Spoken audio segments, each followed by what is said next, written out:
नमस्कार।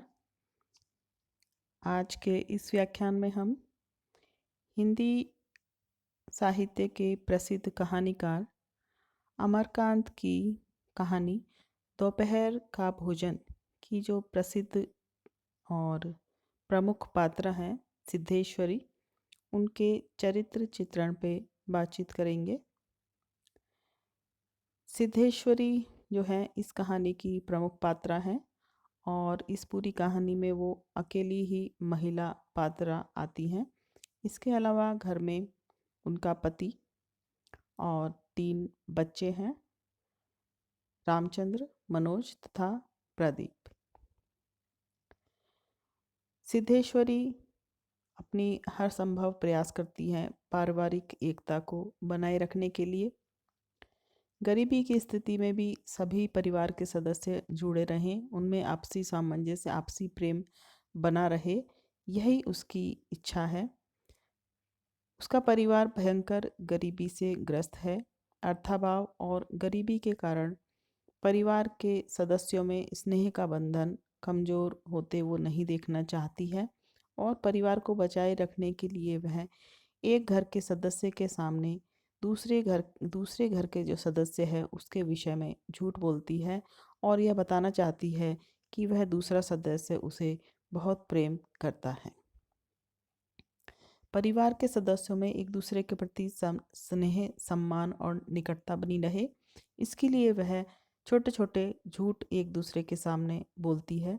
जैसे कि बड़े लड़के रामचंद्र के सामने वो अपने छोटे बेटे मनोज के लिए यह जताती है कि मनोज रामचंद्र से बहुत स्नेह करता है, और जब मनोज आता है तो उसे बताती है कि रामचंद्र को उसकी बहुत परवाह है और वो उसकी बहुत तारीफ करता है।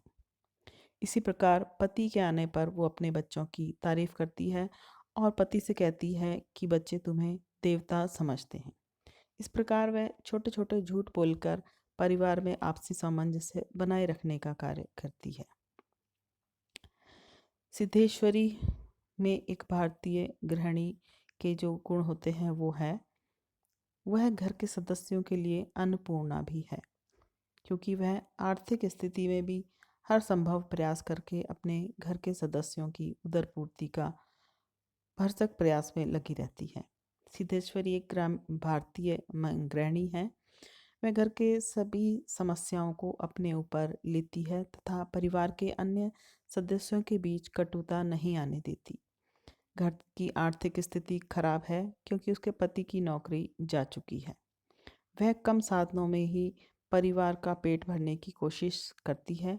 इस काम में उसे झूठ बोलना पड़ता है। उसे इस बात की पीड़ा है कि हर घर का हर सदस्य आधे पेट भोजन करके पेट भरा होने का नाटक करता है। वह स्वयं भी तो यही करती है। वह स्वयं भी भूखी रहती है और इस दर्द को किसी दूसरे के समक्ष व्यक्त नहीं करती है। वह अपनी पीड़ा को आंखों के आंसू के माध्यम से ही निकालती है। वह खुद कम खाती है लेकिन परिवार के सदस्यों को भरपेट खिलाने का प्रयास करती है। सिद्धेश्वरी परिवार की प्रमुख कड़ी है। परिवार की स्थिति को भलीभांति जानती है। वह सबको जोड़े रखने का कार्य करती है।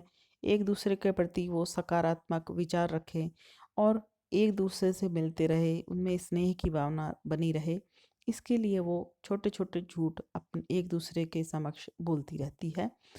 जैसे कि सिद्धेश्वरी रामचंद्र से मझले बेटे मोहन के विषय में झूठ बोलती है, जिससे छोटा भाई अपने बड़े भाई की किस तरह तारीफ करता है, आज्ञा मानता है, इसको प्रदर्शित करती है। अपने पति के सामने वह प्रदर्शित करती है कि सभी बच्चे उसका बहुत आदर करते हैं। इस प्रकार से वह परिवार को जोड़ने की एक प्रमुख कड़ी है।